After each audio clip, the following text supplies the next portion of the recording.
Ladies and gentlemen,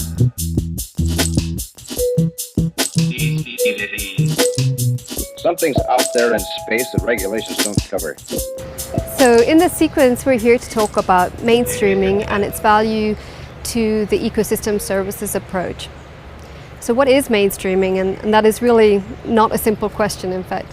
Mainstreaming is a complex process of bringing in new information, new concepts, new ways of thinking, new ways of working into an established set of rules and procedures. The context that I have worked in is one where really we're trying to mainstream ecosystem service information into development decision making or land use planning with an effort to change how those processes work so that we get to an outcome of improved ecosystem management, improved biodiversity and improved benefits for people.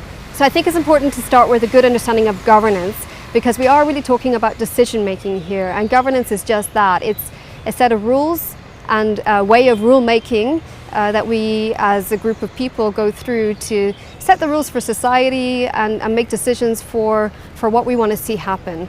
In a governance context or in a governance system, there are some things that are really easy to change, or at least easier, and some things that are much more difficult. Some examples of things that are easier to change are policies, the available knowledge, institutions, processes that we go through.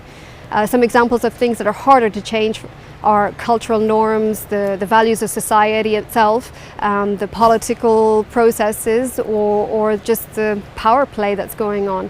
So it's really important to remember that in this governance or this decision-making context, we have to choose where we can act with mainstreaming, and often we tend to try and influence the things that we can influence and maybe ignore some of the more difficult things to do. So going back to our definition of mainstreaming, thinking about changing the rules of the game, it might be helpful here to think about a more universal analogy. So let's imagine this as a football game. The game is in play, the teams are on the field, everybody's shouting in the crowd, and you decide you want to change the rules of that game. You don't like how the game has been played, or you'd like to see another team win. Something about this seems not fair to you. So you want to influence how that game is being played. Well, can you do that? What are your chances of success?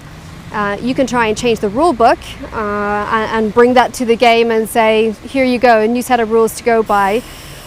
If you're a spectator sitting on the sidelines or shouting at your telly, what are the chances of you really affecting those changes, really bringing about those rules? If you're the referee, you might have a better chance. If you're a player in the game who get to do it straight away, well, in fact, you've got a much greater chance of seeing things go the way that you'd like it to go. And the same thing with mainstreaming. We got to be conscious that just because we bring a new piece of information, a great scientific report, a good publication, or a new idea to the table, if we're a spectator sitting outside the process, well, it's really hard to imagine that we're actually going to be able to change much.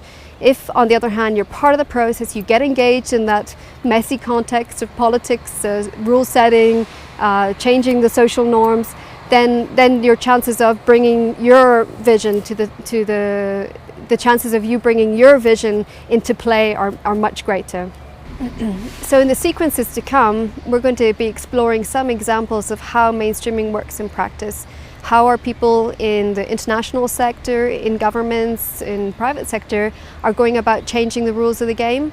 We're going to explore the Sustainable Development Goals, just as one example of where ecosystem services information has been really successfully mainstreamed. And we're going to explore some other examples of bringing those rules, bringing those values into play in national policy making. MXA calling.